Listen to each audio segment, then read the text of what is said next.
Good afternoon, everyone. This was a morning meeting, and here we are in the afternoon. I'm Carol Del Carlo, the chair of the ARSA committee, and it's 12:25, and we'll call this meeting to order.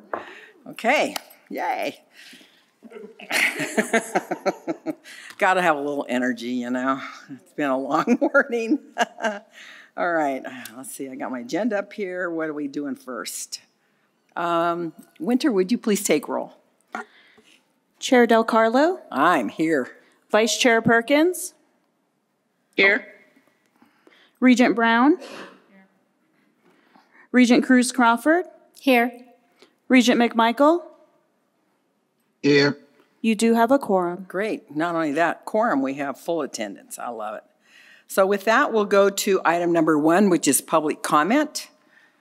Do we have any public comment at GBC? Hello, GBC. Anybody? You don't have GBC in the room. I know, but don't they get public comment? No, you only have this and SES. So we don't go S for Las Vegas either?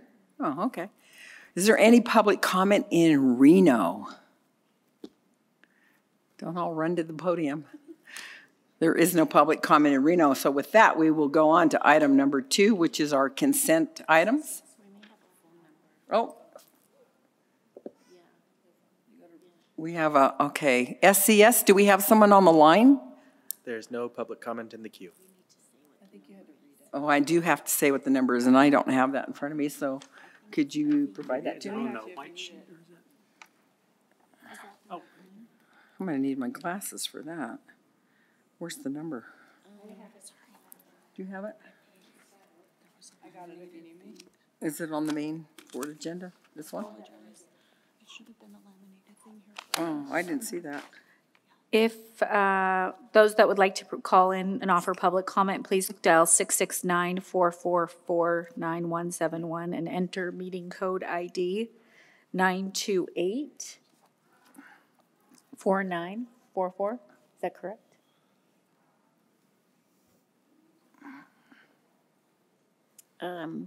Deputy General Counsel Carrie Parker for the record.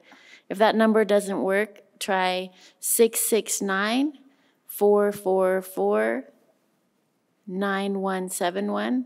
Enter meeting ID 999-9889-3151. Passcode 666666. And these numbers are on your agenda. I didn't go to the agenda. And how long do we wait? SCS, are there any callers on the line? None at this time. Thank you very much. Okay, good to go. Okay, with that, we'll move to item number 2, which is our consent items. And this is an action item. And first of all, anybody on the committee need to pull anything out? Okay, nobody wants to do that. So we have minutes plus some other items. So I'll entertain a motion to approve. I motion to approve consent items A through D. Thank you, Regent Cruz Crawford. Do I have a second? Second. Thank you, Regent Brown. That's you. So is there any discussion? Okay, hearing none. All in favor of passing the motion number 2, consent items, please say aye. Aye. Aye. Anybody oppose? Okay, motion second and carried unanimously. With that, we'll go on to item number 3, UNLV. It's a program proposal, a PhD in counselor education and supervision. This is an action item. And with that, I will turn it over to Vice Provost Chris Heavey. Thank you. Thank you. Delighted to be with you, Chair Del Carlo, Vice Chair Perkins, and Regents. Happy to ask for your approval today of the UNLV program in counselor education and supervision. This program would be offered by our College of Education and would help meet the definitely high need for more counselors in school settings, and would also qualify graduates of this program to take positions as faculty members in training programs. who could train additional school counselors. And so that's why it's called a program in counselor education and supervision. Importantly, K-CREP accredited programs are required to have be staffed by faculty who have graduated from K-CREP accredited programs. And so this program would help fill a vital need, not just for school counselors, but also for faculty members to train more school counselors in these K-CREP accredited programs. Happy to answer any questions. Is there anyone on the committee that has a question? Comment? Yes. Oh, Regent McMichael, go ahead. Yes, I would make a motion for approval. Okay, is there a second? Second. I'll second that. Regent Perkins? Okay, Regent Brown beat you to it, but thank you. Okay, the only thing I want to say on this is I really appreciate that you're adding this. I think it's vitally important. I read in the briefing paper where there's a national shortage. We have an acute shortage in Nevada. I think it was 26%. And of the school counselors and the mental health counselors nationally. I really appreciate it when I see this committee as you guys look to see what's supposed to be, what the needs are. I mean, this is a huge workforce need, and this committee reviews everything. You guys do a heck of a lot of work before it even comes to this committee, so I really appreciate all that. And you guys know what we need as a state, what isn't working, that we do get rid of to make way for the new, get rid of the old, out with the new, in with the new. So this is going to be a really important piece for you guys to have. And I like that you added the supervision part to it. That's good. Thank you. Oh, we do have a question or comment. Just a comment. As a school principal, I have not been able to hire a social worker or a counselor this entire year. And so what happens is they do all of our suicide protocols, which is sadly does happen in elementary school more than we would like to know as a public, and connect to direct resources and provide really the most instrumental is that tier 3 one-on-one or small group, really where students can identify what feelings they're having and the coping strategies to deal with them, which really has a huge impact. So I really, really appreciate it. Next step, another barrier that I see is after graduation, the number of hours they need to become licensed outside of their workday. So I would love to work with the universities on identifying how they can provide work at the same time they're getting their hours, because that's a huge barrier because they have to do it outside of like my person that's going to school to be a counselor at UNLV right now. They have to do all of their hours not at my school, even though they're doing the same thing they would do at ours. So I'd love to work on bridging that gap next steps. Thank you. We'd be excited to partner on that. I could empathize with that. I'm a clinical psychologist. It took me about 5 years to get licensed to accumulate the hours that I needed to get my license after I got my PhD. So, thank you for that, Regent Cruz Crawford, and you bring a valuable background to this committee and to the board. I appreciate that. And I just have to ask you a personal, are you still licensed? you know, I put my license on suspended status when I became provost because I don't practice anymore. Too busy practicing it at the university during the workday. I think just your job is practicing. So are there any other questions or comments? Okay, hearing none, all in favor of the motion to, let's see, to add the PhD counselor education and supervision to UNLV as PhD program, I'll say aye. Aye. Aye. Aye. Anybody opposed? Great, you're off to running, and I think you need to stay right where you are. Thank you. Because you also have item number 4, which is also UNLV program proposal for a BS in neuroscience for possible action. Go ahead, Provost Seavey. Thank you. Yeah, we're delighted to ask for approval for this bachelor's degree in neuroscience. Neuroscience has really become kind of a standard critical program of all large research universities. University of Nevada, Reno does have a bachelor's degree in neuroscience as well, and we've been in close contact with them, and they're supportive of us adding this program. We're one of the larger research universities in the country that doesn't currently have this. We have a minor in neuroscience housed in the Department of Psychology that already has about 250 students, and so we think this program will enroll a large number of students right away, many students who want to go on to doctoral level study, and also many people who want to go into the medical profession as MDs are interested in neuroscience as an undergraduate degree. It would be interdisciplinary in nature, but it would be housed in the Department of Psychology. But students would be able to take courses from psychology, College of Sciences, and the College of Integrated Health Sciences, all of which have faculty specializing in neuroscience. Okay, thank you. Is there any questions or comments from any members of the committee? Regent Brown? Thank you, Regent Brown, for the record.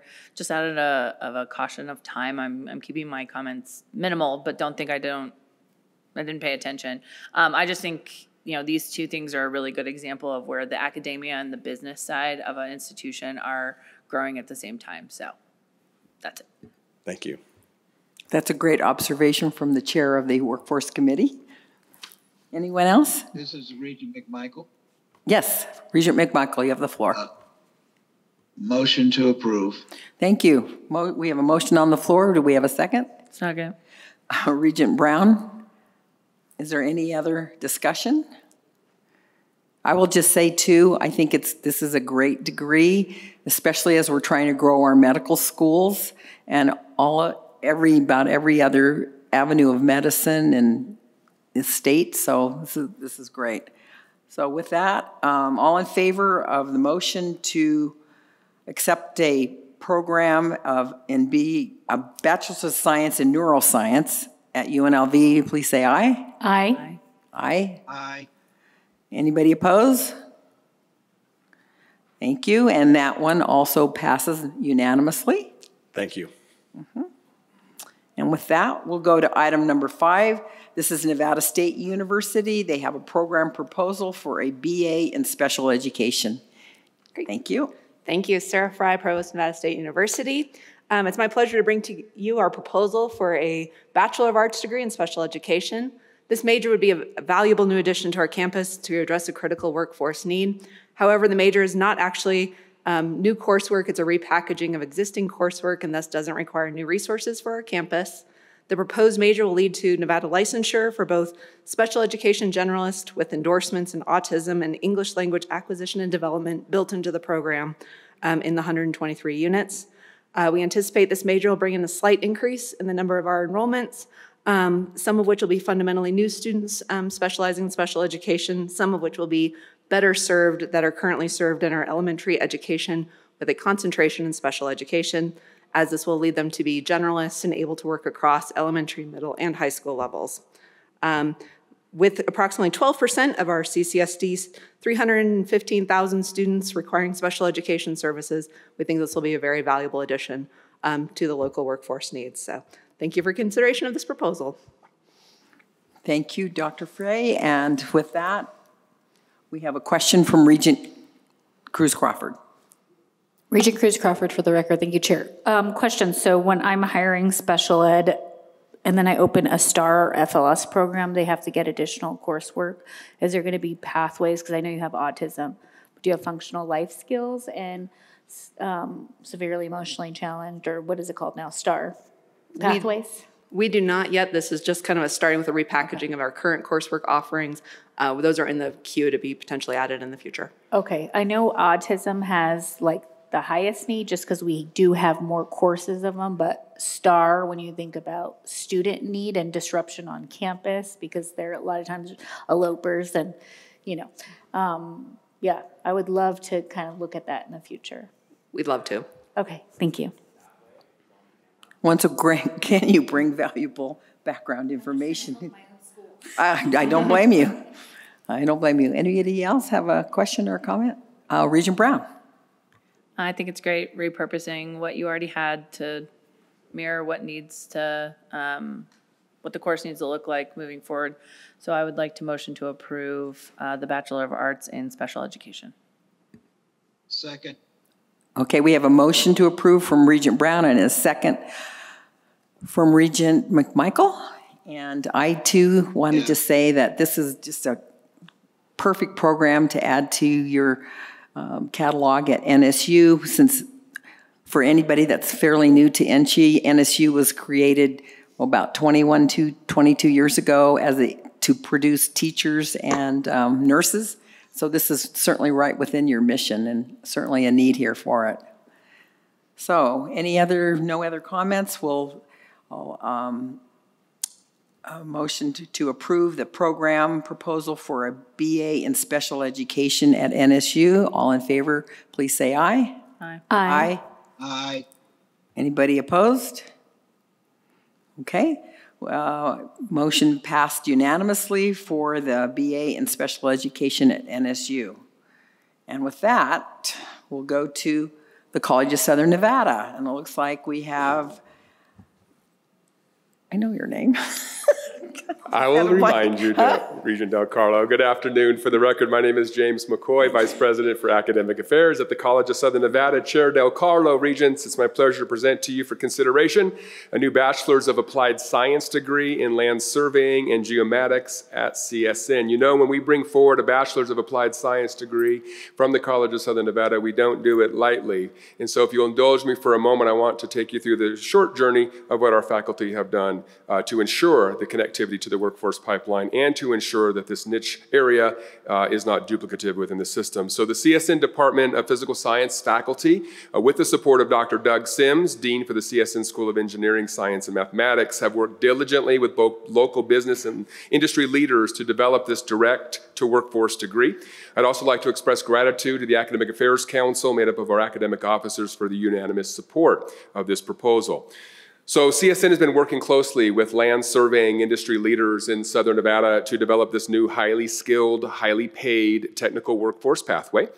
This is programming. It's a non-calculus bound, non-graduate school track for a bachelor's program focused on the technician level skill sets that are required for licensure. Graduates will be able to attain skills for employment as a technician in support of a licensed professional land surveyor. We call it PLS. Or as a licensed professional land surveyor themselves within this growing and demanding field. Within the field of land surveying, students are focused primarily on understanding transportation, mining, house development, small project management with hands-on experience as a professional surveyor. True to most science degrees, this program will require significant field and laboratory learning, experiential learning, and data-oriented efforts outside of the typical classroom. I mean, you see land surveyors almost every day in Las Vegas, right? Just in your commutes. There's folks with the sticks and the cameras, and they're engaging in that surveying experience. I want to talk a little bit about why this is important now. According to the Nevada Department of Administration, the population in Nevada is expected to grow through 2029. We're living it, we're seeing it, and it's really exciting. This rapid growth will place additional stress on land surveying and geomatic professionals, increasing the demand, therefore, for technically trained scientists. Data suggests that the land surveying field is also growing rapidly. Surveyor-related jobs in Nevada are expected to grow at a rate of 11%, consistent with national trends. In fact, the U.S. Department of Labor, Bureau of Labor Statistics, reports that job growth is expected to exceed national averages in other fields. Let's talk about the dollars and cents of this. The median annual wage for a licensed professional land surveyor is $78,290. So when students are investing in their education, they know that there's a finish line, not only for a job, but for a very nice wage. So faculty in the Department of Physical Sciences were approached, actually, by representatives from local survey and engineering firms with concerns about the lack of hands-on training graduates have, even after completing a traditional bachelor's degree in other areas. They expressed concern about the cost of training recent graduates with little hands-on experience or training, and they have to therefore invest themselves in job training, which oftentimes take upwards of 2 to 5 years. Industry leaders requested CSN to develop this applied science degree in land surveying. This workforce development degree has the support and backing from industry stakeholders such as Nevada Association of Land Surveyors, the City of Henderson, Artisan Surveying Group, the City of North Las Vegas, Diamondback Land Surveying, E.G. Redig, GCW Engineering and Surveyors, Heritage Surveying Nevada, Loomis and Associates, Nevada Department of Transportation, Odyssey Engineering, Wood Rogers and Associates, Dwyer Engineering, Las Vegas Valley Water District. I'm going to stop there. The rest are in your reference materials. Our point in sharing that with you is understanding every time we engage in the applied areas direct to workforce, we want this board and we want our community to know we're not doing this in isolation. We're doing this with the employers at the other end of this pathway. So we're very thankful to our industry employers who have not only endorsed this new degree at CSN, as is evidenced through their multitude of written support included with this proposal, but we're also grateful for them, for their contributions in helping us develop the right lineup of courses for this new degree. We're also appreciative of receiving the support from the appropriate deans from UNLV, UNR, GBC, and NSHE. Regents Chair Doug Carlo, accompanying me today via Zoom is Dr. Doug Sims, the Dean of the CSN School of Science, Engineering, and Math, who can help answer any specific questions if you'd like. Thank you. Okay, thank you, Dr. McCoy. And with that, do we have any questions or comments for Dr. McCoy? Motion to approve. I would second that. Okay, we have a motion to approve from Regent McMichael and, oh, thank you. I just heard you, Regent Perkins. Second from Regent Perkins. Thank you. So does anybody have any questions? Yeah, we have one here from Regent Brown. Regent Brown, for the record. I think this is a good example. Again, it's that business and academia kind of growing at the same time. We understand that, you know, more construction and more need will be in the Southern Nevada Valley, high-paying wage. When we have average income of $60,000, and this is paying well over that, almost 18 plus over that, it's huge. And so I'm glad to see it, and I'm glad to see you know, adding more workforce degrees to this. So thank you. I will be supporting this. Anyone else? Okay, I have to be honest. When I read this agenda item, I had to look up the word geomatics. I didn't know what it meant. I knew it had to do something with geography, geo.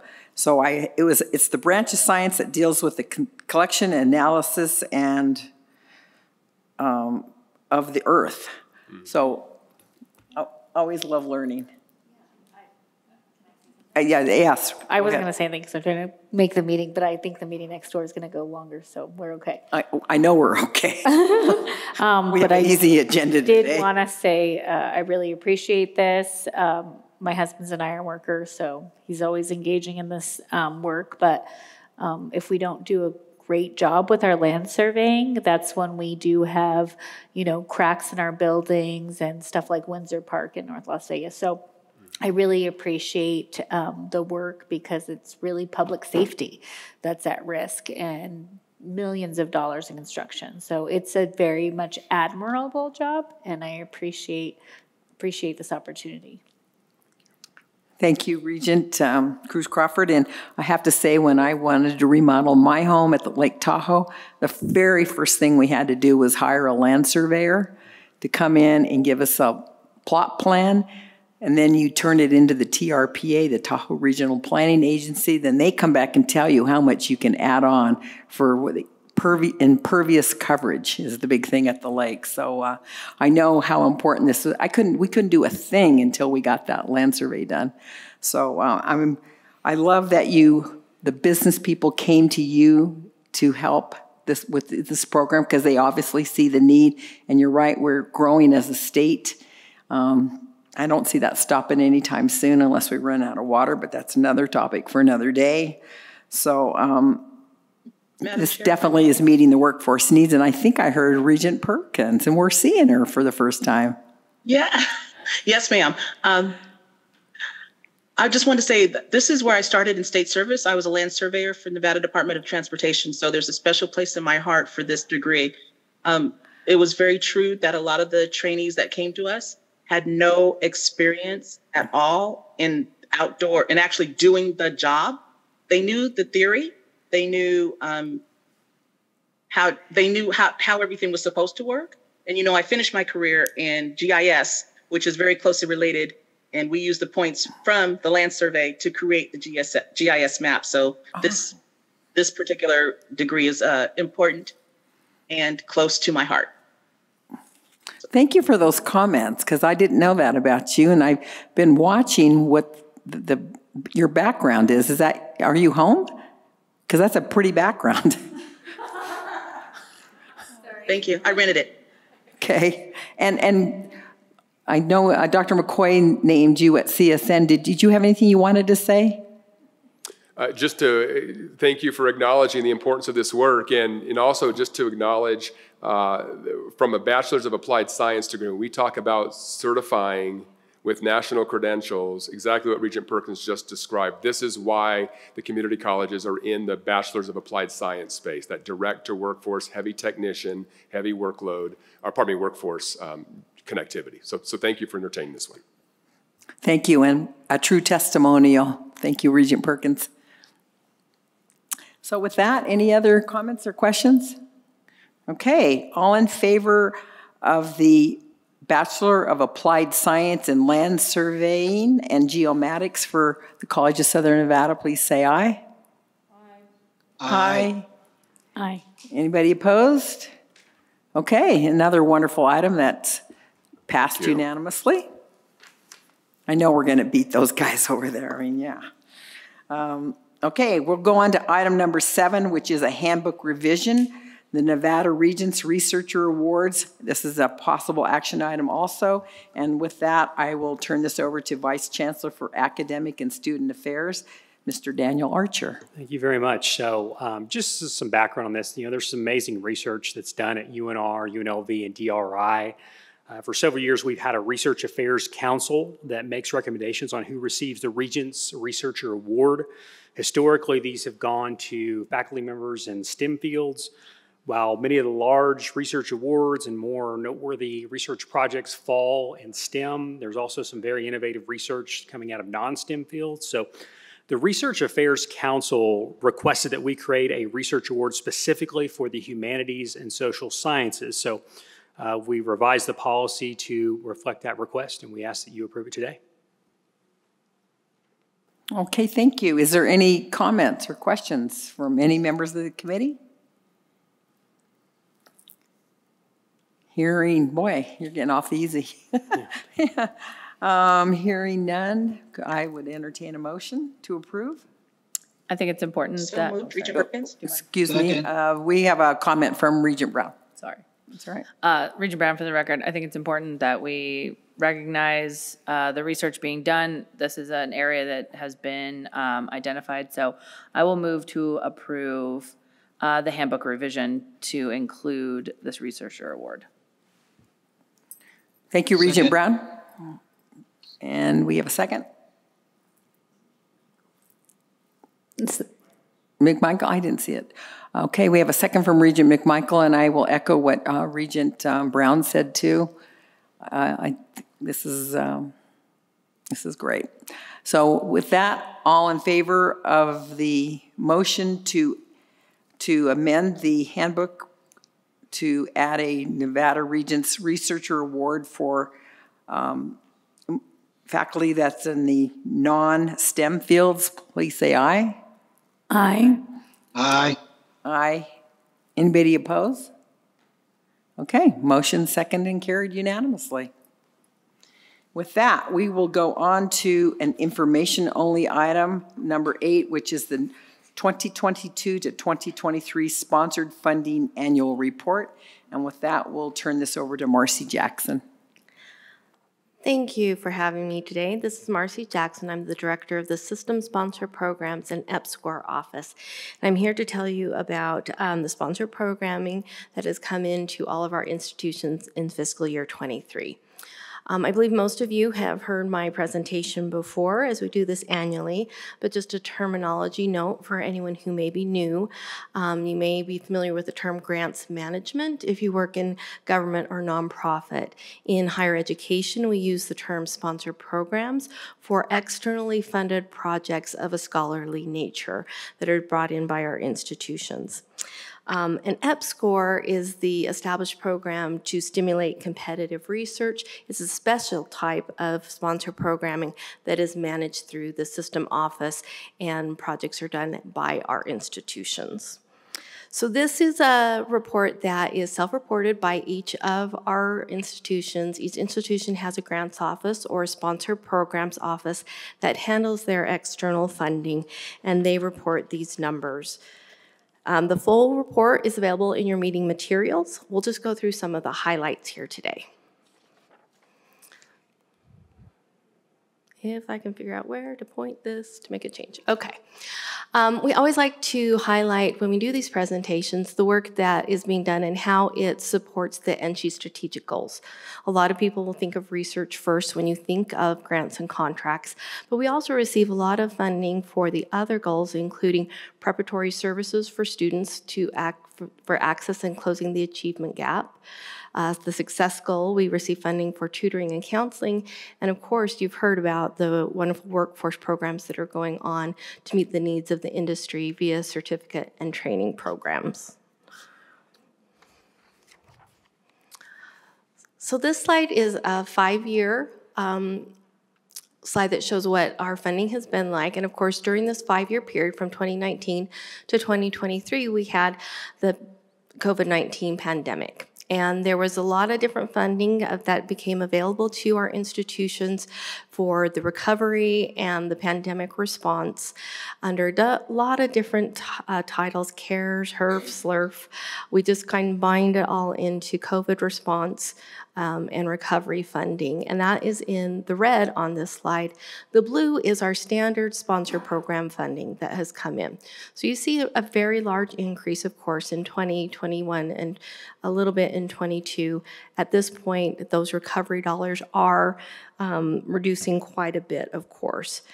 But what is really interesting to know is that our standard funding, which is there in the blue, had a 36% increase from 22 to 23. And it's a 72% increase from our base year of 2019. So even through all of the struggles everyone had with the pandemic, our institutions are still bringing in more external funding for their scholarly projects and their student support programs. This slide does show the specific amount of funding each of our institutions reported through their sponsor programs offices on the COVID-19 response and recovery funding. The amount varies greatly. Some of our institutions weren't really involved in that in fiscal year 23. It depends on if they were minority serving institution, how many students they have, whether they were eligible for competitive funding for some of those projects.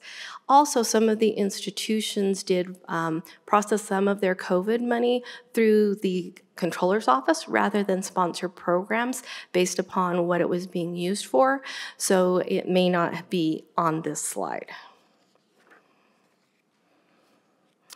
So overall, the funding distribution is shown here. And again, our institutions receive various amounts of funding based upon their size, what their mission is, and also their minority serving status. We like to note on this slide how much direct funding our institutions have brought in, because that shows whether we're being competitive on the national level. And we did receive $189.9 million in direct federal funding, which is about 42% of the $448.1 million that was brought in overall. Overall awards increased $92 million, and that was as the COVID response funding faded. So we are seeing an increase in our funding. So each of the next slides gives you the highlight for each institution on how much their awards have been over the past 5 years. It is also separated into the categories. Our grants and contracts are defined as research, student services, other, scholarships, instruction, and public service. So while you look at the numbers, I'm going to give you some of the background of some of the programs. So for UNLV, there was an increase of funding in $13.7 million in research in 23. From some of their project highlights are the $3 million award from the Nevada Governor's Office of Finance for the Nevada Minority Health and Equity Coalition. They received $2 million from the Nevada Governor's Office of Science, Innovation, and Technology, or OSET, for the Hematology Medical Oncology Fellowship Program, and a new award from the very prestigious National Science Foundation Lewis Stokes STEM Pathways for implementation of programming in partnership with Northern Arizona. They also received funding from the U.S. Department of Energy supporting strategic training for adaptable and integrated nuclear workforce. At UNR, there was an increase of funding from the U.S. Department of Defense for the Advanced Technologies and Systems for Water Reuse. Fun fact on this project, it actually has a principal investigator named Sage Heibel, who was a new hire on one of the past NSF EPSCoR projects. The point of those projects is to increase the research infrastructure capacity of our state, and this shows that it is a success when we have our new hires that are still bringing in money after the project they initially came in on ended. Funding was also received from the U.S. Department of Education for a new functional clean room, which will allow UNR and industry partners to pursue new cutting-edge research. The U.S. Department of Energy funded a project for energy-efficient separation of rare earth materials to reduce CO2 emissions, and the Small Business Administration continues to support the Nevada Small Business Development Center to promote and facilitate economic prosperity across the state. Desert Research Infrastructure had a successful fiscal year 23, submitting 260 proposals, of which 166 were awarded. The U.S. Army Corps of Engineers funded a project to increase understanding of water quality dynamics in reservoirs for the benefit of downstream water users. The National Oceanic and Atmospheric Administration funded nearly $2 million to investigate separate but interrelated climate intervention strategies at different scales, including simulations to help develop cooling strategies to reduce the urban heat island effect. And if you follow DRI on social media, you've seen some posts about this. Contracts issued by DRI, by the Departments of Defense and Energy, are nearly half of DRI's sponsored programs. And in addition, they continue to do their well-known climate change research and provide STEM education programs, including a $1 million project to support STEM partnerships and internships. Nevada State University received funding from the prestigious Ronald E. McNair Post-Baccalaureate Achievement Program to launch a 12-week summer program in May 23, which provided hands-on research opportunities to undergraduate students and provided mentoring to help them be prepared to enter graduate school. A congressionally directed funding grant from the Health Resources and Services Administration for school nursing technology enhancement increased the number of meaningful clinical instruction hours that are delivered in the simulation lab, especially in areas like community health and pediatrics, where there are limited clinical placement opportunities for nursing students. And the Department of Education Health's school-based health mental health grant helps support and recruit the training of school-based mental health professionals, with 32 undergraduate students choosing mental health as their minor. At the College of Southern Nevada, they were able to launch the Coyotes Concierge program that provides broadband education, awareness, training, access, equipment, and support that can be readily accessed by CSN students and members of the community. Funding from the Department of Homeland Security expands the networking, software, and cybersecurity programs by replicating programs access for students in Henderson. And they also received travel funding to send students to Utah State University for cybersecurity research experiences, as well as international studies in Peru. CSN also recently closed the $1 million OSET program STEM Innovation and Impact Grant, which they received in 2018, which resulted in 25 projects that provided hands-on research for nearly 50 faculty, 1,970 CSN students, and 151 CCSD students. Great Basin College received money from DEETR to launch the Early Education Skills Certificate Program in fall semester 23 with a full cohort of 30 students with no advertising. In all, 60 students will be readied for workplace over the course of 4 semesters. They also received money from GoEd for the welding technology line bore training after industry leaders indicated a critical need.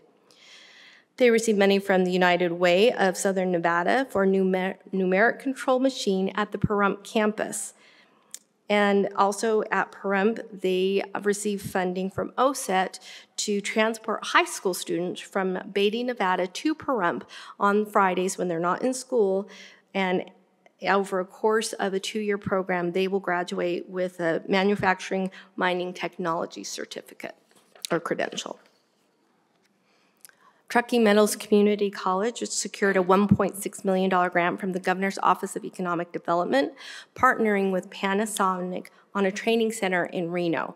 The focus is on advanced manufacturing, production systems, automation, and robotics. And TMCC Student Services and Diversity Program attained funding from the Nevada Department of Health and Human Services for a CDC-funded program addressing health disparities in the LGBTQ populations. TMCC also received funding supported by Senators Cortez Masto and Rosen for the renovation and expansion of the William H. Pennington Health Sciences Center, which supports increased enrollment in nursing, EMT and paramedics professions, radiological technology, and surgical technician programs. This includes new construction, additional classrooms, nursing lab stations, and office spaces. And they were also active in the SAMHSA NSHE mental health program. When they had 16 faculty, they were able to train to do mental health first aid in their programs. Western Nevada College received funding from the Environmental Protection Agency to promote the use of safer alternative products or technology, and they're working with industry partners on getting their products approved for safer choice. They also just completed an EPA-funded project on sustainable brewery workshops and following up with technical assistance to auto shops and breweries on being green certified with the state. WNC used their funding from the SAMHSA NSHE Mental Health Grant to provide an online platform for skill-based learning around mental health topics and a 24/7 support line, which was licensed by staffed by licensed mental health professionals. And through the NASA Space Grant, the NASA Community of Practice launched another high-altitude balloon.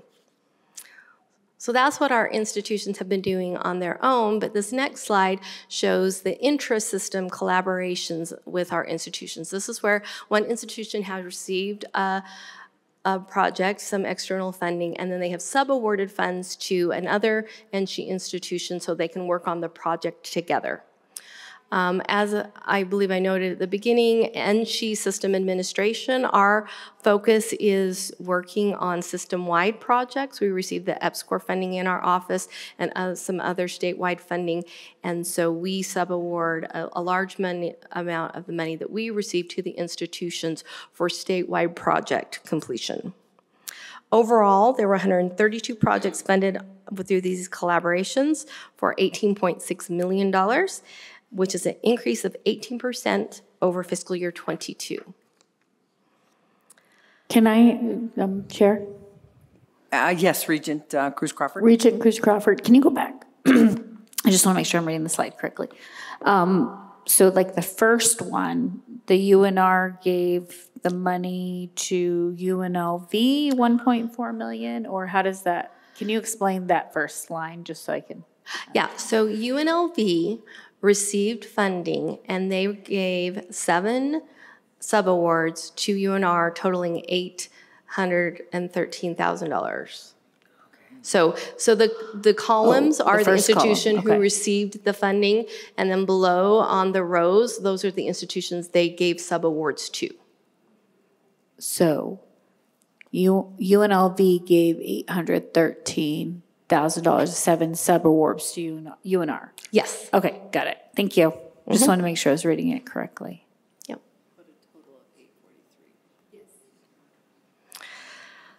Right. So for proposals submitted and received, they may not match Appendix A exactly in your full report because of when they're awarded or announcements were made. But we do show that over the course of fiscal year 23, there was an increase in number of proposals submitted, awards received, and the amount awarded for over 2022.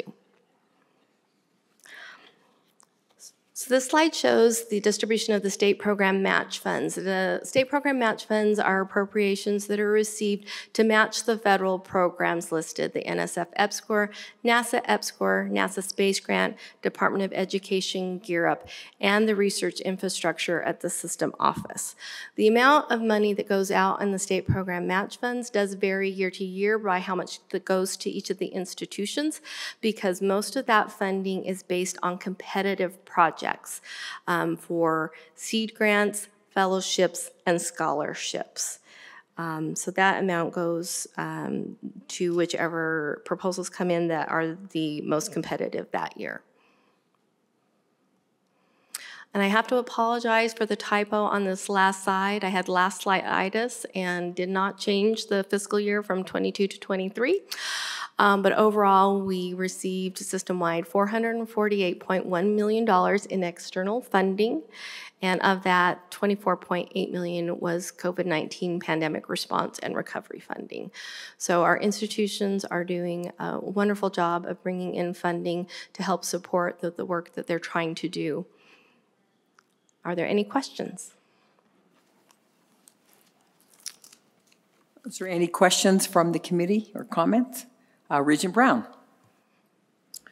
Thank you, Regent Brown, for the record. If I'm looking at slide 15, yeah, on the ARSA AB, it looks like that we're awarded over 50% of all the things that were submitted. Is this consistent year over year? It is not consistent year over year. On the federal side, things can vary quite a bit. But we are doing quite well with what we are proposing and what we're getting received. Yeah, I mean, I hear a lot that Nevada is one of the lowest in federal funding and all different when it comes to all, across the board. Mm-hmm. But when it comes to higher ed funding, I mean, it looks like we just need to throw more applications out there, right? Because we're going to get 50% of them back. NSHE's going to change how Nevada stacks up for federal funding. I believe it. Yeah. Yeah, and the proposals that we submit are not only to the federal agencies, yeah, they are to state and local and foundations. I did see TMCC submitted 28, received 38. Did they? They could have submitted those other 10 previous in the prior fiscal year. Yes. Okay, because some of these can be carryover. Yes. Copy. Yeah. Okay. Who leads these submissions? Like, who identifies and submits applications? Does it vary by institution? It does vary by institution. As I mentioned, they all have a sponsor programs or grants office, or DRI actually has business officers that are helping manage the grants. But it is often, especially on the research side, there is someone who has a research focus. They go out and research what funding is available, and then they work with their sponsor programs or grants office to submit those. There are more institution-based that may be around some of the student success type of things, where it may come more from one of the administrative departments where they would do it, but it is often our faculty who are leading the charge on what they're interested in and trying to get funding. That's excellent. I know at DRI, they have to kind of eat what they kill, right? So they're going after constantly, and that's good to see that at the other institutions as well. I'm sure we have our typical avenues for funding, but then if within conversations, if they go to conferences as they're learning, that's good that they have that flexibility to kind of build up these numbers, because they're really impressive. I mean, for an institution our size, it's really impressive that we have over a 50% return rate. So yeah, I commend that and all the officers across the system. I'll share that. Thank you. Anyone else on the committee? And I have a few questions. So I know you run the EPSCoR office, and is that federally funded, or are you on the NSHE payroll? Our office is a combination of the system sponsor programs and EPSCoR. So we do have my staff who works with the researchers on the EPSCoR programs. They are all grant funded from the EPSCoR programs, and that can be a combination of the federal funding we receive from the NASA and NSF and the state program match that we put up as the state as the required match to those federal funding. I also have staff that are supported through appropriations. I have 3 staff members that are actual state line items, and that's me, my post-award manager, and our grant accountant. So we're not written into any of the grant proposals. We are state line. Thank you for that. And you've been in your position how long? Since 2018. Okay. And so I appreciate the information from this. This is an annual report that the board gets. There's no action item for it. It's information only. And it's great to see that we're, getting a fair shot. And I mean, it's almost $500 million. It was $450 million, I think was the number, which is great. So it's nice to see we're having an increase too, because it looks like we were really rocking before COVID. Yes. Okay. Anyone else? All right. With that, we'll go on to item number 9, new business. Any committee members have any new business? Or Heather, Regent Brown. Regent Brown, for the record. This is a repeat of new business, but I think it's important. So, we just approved some classes or some new courses, and I think if we had some products in place to give us better guidance in addition to our amazing staff. But I would like to put out exploration of commercial products for strategic decision making and investigate and evaluate commercial products that could assist the board and the institutions in making informed strategic decisions by improving workforce forecasting and aligning educational offerings with labor market demands. Okay, thank you.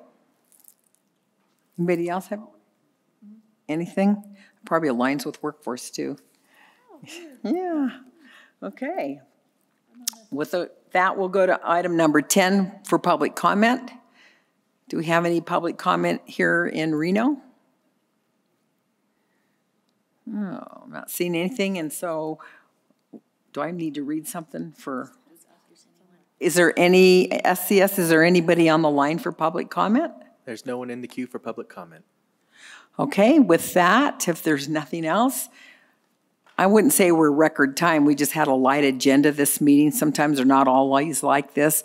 I know BFF's going to go long, and we're scheduled an hour and a half, so they should be done by 5 minutes to 2. So you guys are all free to do whatever you need to do.